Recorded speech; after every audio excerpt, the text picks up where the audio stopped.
Just building a custom turbo installation on this 4240. Okay, we're going to dyno this 4240.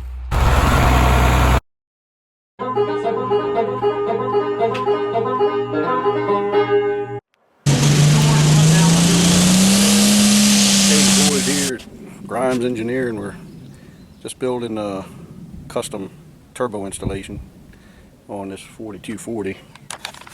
Thought I would show you. A customer wanted to be able to put it back stock easily, so we left our manifold the same. Built this custom pipe here to go in there, and built this elbow to fit the hole in this hood. If you used a elbow off a 4440, it would miss the hood. The hole in the hood is in a different place, and of course they made this custom pipe to go into the turbo from the air cleaner. But I thought that was a pretty neat looking setup. Of course, you can't forget your oil supply line. And we are going to put an inline pump on it later on, but he needs it for doing straw, so we're just put the turbo on right now.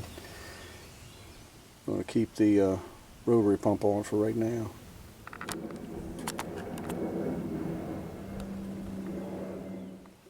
You got to ask yourself, why didn't he just buy a 4440?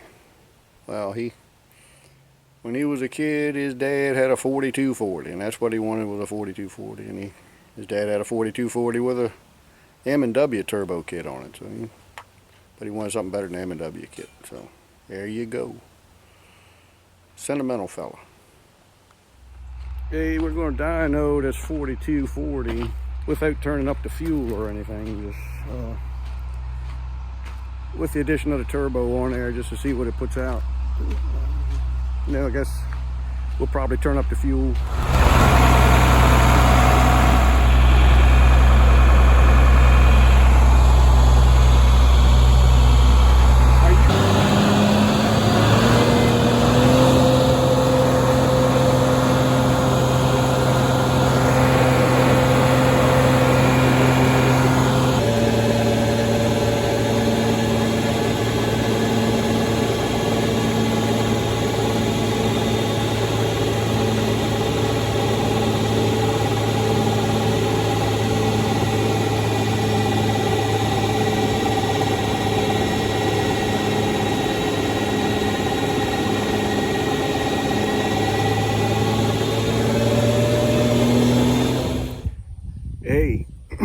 We had dynoed it in the spring just to get a baseline to see what horsepower was with it in its non-turbo form, and it was putting out 111.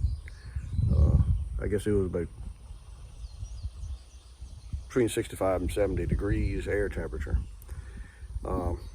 With the addition of this turbo, without turning up the fuel, of course the temperature was in the 80s. It actually lost about 5 horsepower with the turbo on it. Now, this turbo is kind of large, and we chose that size turbo because we were going to put an inline pump on it, and we are still going to put the inline pump on it. And he wanted a pretty fair horsepower output. Wanted to get a couple hundred horse anyway out of it. Maybe up towards 300, because he was going to take it to some pulls. So that's why we have that size turbo on it. And we just kind of wanted to see, knowing that the turbo was a little bit over large for that engine, we wanted to see what it would do if we didn't turn it up and it lost 5 horsepower.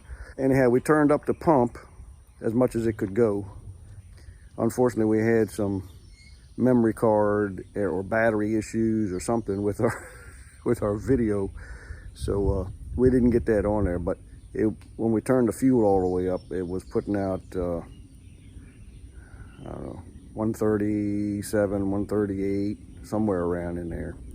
And when we put the inline pump on and we have an abundance of fuel, we don't see how we'd have any problem at all getting 300 or so. The thing with 4240s,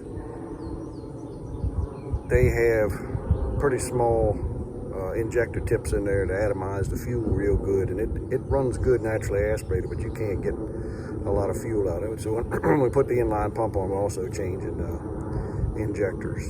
So anyhow, sorry we didn't get any film of us turning the pump up and of the other dyno run, but those are the results.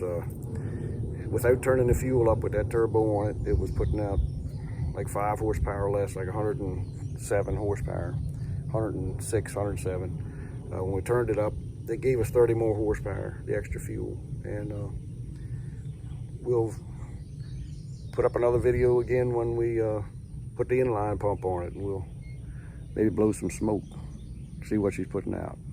All right, hope you enjoyed the video. Hey, like the video and comment. Give us a comment on it. Complain that we didn't get all the footage. Just any kind of comment, something. It helps out a bunch. Appreciate it. Hope you come back for more. See ya.